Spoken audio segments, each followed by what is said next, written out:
Hello and welcome to English 2. I'm your online teacher, Miss Abear. We have been reading Dr. Martin Luther King's his letter to Birmingham jail. I keep calling it a speech. I guess because we're listening to that masterful reading of him reading his own letter, I think about it as a speech. And we're so accustomed to analyzing rhetoric in speeches that we rarely do look at a physical letter that's been written. But this is a letter that Dr. King wrote to the clergyman who had been criticizing his work. And he wrote this letter while he was sitting in a Birmingham jail.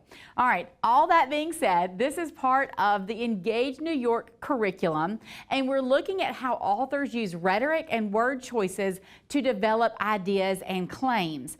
Today, we are going to be looking at a poem by Ahmad Shamlu called In This Blind Alley. And as always, at the end of the unit, we will be writing a multi-paragraph, well-developed response to the prompt. Analyze how King develops and refines his claims to advance his purpose. So why is it, if we're going to just be looking at Dr. King's letter, why are we also going to be looking at this poem? Well, if you remember back to your 8th grade year and those years prior, in your assessments at the end of the course or the end of the year, they do ask you to analyze poetry. And a lot of times where they ask you to analyze multiple texts in order to answer some questions. And this is preparing you for that end of the year assessment in which you're going to be looking at multiple texts. You're going to be looking at central ideas for multiple texts and the shared themes, those shared central ideas, and how the authors develop those ideas differently, but also just how those are unraveled, so to speak. So that's why we look at multiple texts, and that's why we will be looking at multiple texts throughout this unit and throughout this module. Today's agenda, you will see on the board. I'm introducing our agenda. We will be accountable for our homework. We will do a masterful reading. You will do a paraphrase activity, and then you will do some reading and discussion. Obviously, you're going to be doing some writing with a quick write, and then I will give you some homework, or we'll close out the activities at the end with some homework. You can see your standards on this slide, and you can also see that we're looking at two different texts. We're looking at In This Blind Alley by Ahmad Shamlu, as well as Letter from Birmingham Jail by Martin Luther King Jr., paragraphs 1 through 11. Now, as always, when we are accountable for our homework, we usually work with a partner or a small group, and that is at the discretion of the teacher that's in your classroom. So let's either turn and talk to the partner beside you or get into a small group, but we need to be in the habit of making this a quick transition, however we decide to move forward with this. So make sure that we're not spending too much time transitioning. Let's make it quick. All right, so let's look at your homework and what you were supposed to do. So with a partner, discuss the Central Ideas Tracking Tool and also discuss your research.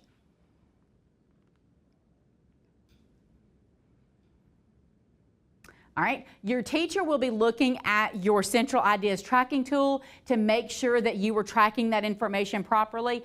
Do keep that in your binder, though, so that you can go back to that throughout this lesson, throughout this unit, and even throughout this module.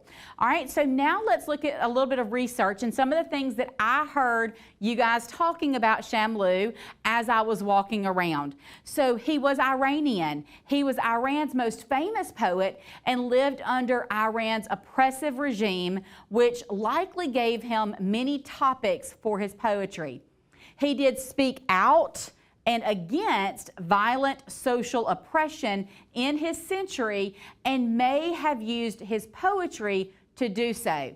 You learned that he was imprisoned multiple times for his beliefs, which means he was unafraid to speak his mind and his heart. Now, I'm sure that looking at these ideas and as you were reviewing and doing this research, you should have seen some parallels between him and Dr. King.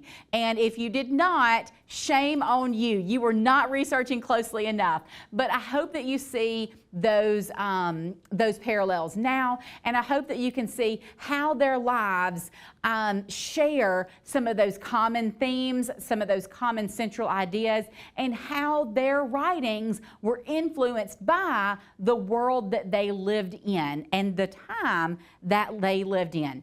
Now, it is time for the masterful reading, and I'm going to tell you, behind you, you can see some photographs of Ahmad Shamlu. Unfortunately, I do not have a YouTube video with anyone reading this poem, so the teacher in your classroom will need to read that for you, or he or she may ask you to read that in small groups, but I'm going to pause for you to do that reading.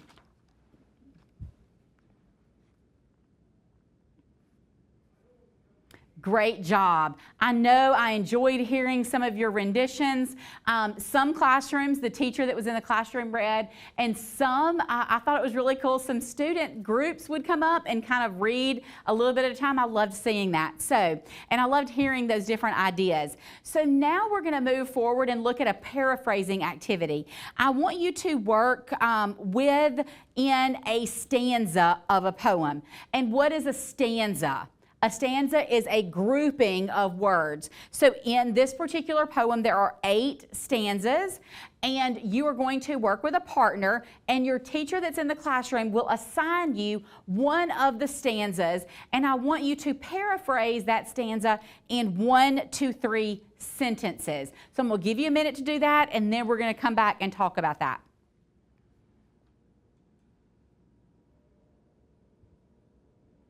Great job. Now, each group or each partner only analyzed, that's what they do. In paraphrasing, you're also kind of analyzing. You're not writing the analyzation down, you're just writing kind of an objective summary like you did of King's speech. But since each partner group only looked at one stanza, the rest of you are unsure about what the rest of the poem looks like. So we're going to go over the entire poem really quickly, or each stanza. And there were 8 stanzas. So we're going to look at all of the information that you guys provided to me on that paraphrasing activity. So follow along on the board behind me. For stanza 1, they are invasive and hateful. Things are not how they are supposed to be. The times are strange. For stanza 2, they are violent, and love is something that must be hidden and protected. For stanza 3, they censor art and free speech. They are so dangerous, it is a risk to even think freely. For stanza 4, a man comes to enforce curfew, and light is something that must be hidden and protected. For stanza 5, their presence and readiness for violence threatens everyone, and they have already committed grave acts of violence. For stanza 6, they erode happiness with their violence and oppression, and joy is something that must be protected and hidden. Things of beauty are destroyed for stanza 7. And then for stanza 8, Satan is winning because of everything that happens in the poem. Because Satan is winning, God is not safe. So I am going to leave this slide up for just a second, and I want to notice some things, okay? So I see this idea of hiding and protecting happening several different times, protected and hidden. So you see that in stanza 2, 4, and 6. So I want you to notice that, and maybe go ahead on your poem, and I want you to write all of the paraphrasing down. And remember, we talked about when something is connected, we draw arrows. So let's draw arrows to these ideas of this idea of something needing protection and to remain hidden. So I'm going to leave this up for just a second so that you guys can write some of those annotations yourself.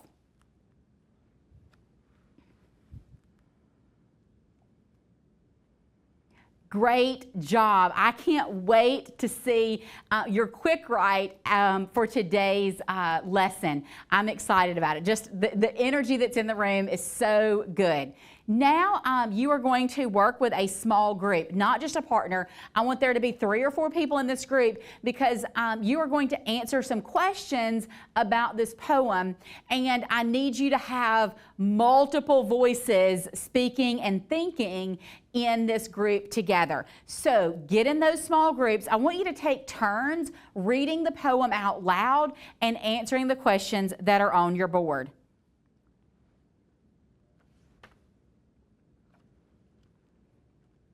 Great job. Let's go over some of those responses. So in the first question said, based on your paraphrases, what can you infer about the speaker's relationship to they in the poem?